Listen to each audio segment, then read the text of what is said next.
Responsiveness is currency. I want you to think about that for a sec. Responsiveness is currency. It's interesting because this is for everybody. I don't care if you're in business or you're a young kid, you're playing sports, you're going to school, you're going to college, whatever you're doing in life. And I will relate this to business, but it's useful for everybody. Responsiveness is currency. That's feedback, right? Feedback and getting feedback and acknowledging feedback, as we're taught when we're kids. These simple things, acknowledging, yes, I understand, is really important. Responsiveness is feedback manifested real time for real reasons. One of my biggest pet peeves in business is when somebody doesn't respond. And I'll tell you who the best responders in the world are: the people at the top. Everyone at the top. I have had the privilege of working with a great private equity firm on Jocko Fuel. And these guys are levels above what we're doing. They've built massive brands, bought massive brands, sold massive brands, and I can call 24/7, 365, and they're going to pick up the phone. If I call my lawyer 24/7, 365, she's going to pick up the phone. Responsiveness is currency. I want people to understand, those looking for upward trajectory in life, if you want to play at a higher level, you need to play like they play at the level you're trying to get to. Yesterday, I had talked to my private equity partner, and I was telling him I might need to raise some capital, or this was a few days ago actually, and we're kind of in this growth track, and he doesn't have anything to do with our origin business. It's all privately owned and privately funded, but he said, yeah, P, I'm gonna hook you up with 3 people. I'm gonna send emails right now. Boom. 5 minutes later or less, the emails get to me. If I call my lawyer and it's 10 p.m. on a Sunday night and I need something for Monday morning, she's gonna get that over to me immediately. They're responsive.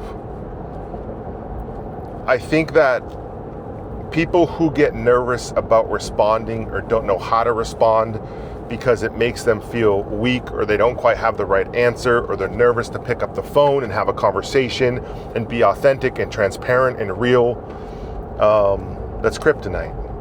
It's kryptonite to not be able to give feedback, and it's kryptonite not to be able to respond now, not tomorrow. Do it now. That is key if you want to speed up time. It's key if you want to compound 1 day or 2 days into one. If you want your 10-hour day to be 20 hours, or your 8-hour day to be 16 hours, it's about the feedback loop. It's closing the loop, keeping it tight. If I have to send more than 3 text messages or 2 emails, I pick up the phone. That is one of my hacks. That's one of the tools I use. If there's too much, I call it baby talk. If there's too much baby talk happening in the text message, I'm picking up the phone to call you. I'm not fucking around. And I would expect the same thing in response for people I work with. I was on the phone with a couple of bankers today, and one of the bankers was like, yeah, this isn't just something that falls in our wheelhouse. I'm going to connect you with 3 folks I think would fit. I'm not even kidding you. 5 minutes later, I have 3 separate emails in my inbox. For all the other shit going on in the world, the people at the next level work at a different level. And I try to copy their habits. Like, I don't I mean, some of these habits I just have because I have freaking ADHD, and I know that if I don't do it now, don't do it now, I will forget. It'll be gone. I'll be on to the next thing. And so ADHD plays a really nice role in being an entrepreneur, because there's something to chase immediately. And so I always did this, but I didn't realize that was magic to get to the next level, that you needed that tool to get to the next level. Those who respond get shit done. Those who respond now, quickly, get more shit done. Those who recognize that there's too much baby talk and pick up the phone, get even more done. And being a great communicator, a great orator is so damn important to all things in life. Like learning the English language and how to use the English language and how to position questions and conversations, and when to keep your mouth shut and when to listen, and how and when to respond. That all happens through practice, but it's one of the great tools of advancing and changing your upward trajectory in life. Those who stay too quiet, who are unresponsive, who are too nervous or scared to respond because they don't quite have the right answer, they don't quite have the right words, those people lose. They don't win. And so this is kind of just not a call to arms, but I'm throwing up a flag for you, that to get where you want to go, you need to change the way you think and the way you handle your interactions, your feedback, and your responsiveness. And it never ceases to amaze me how people at the next level work.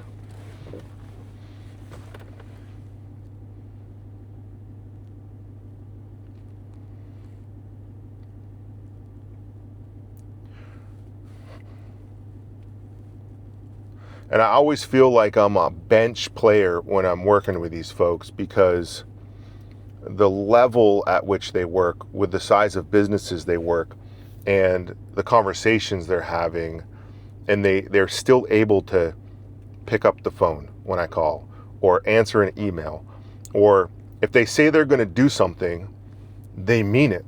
You don't have to ask twice.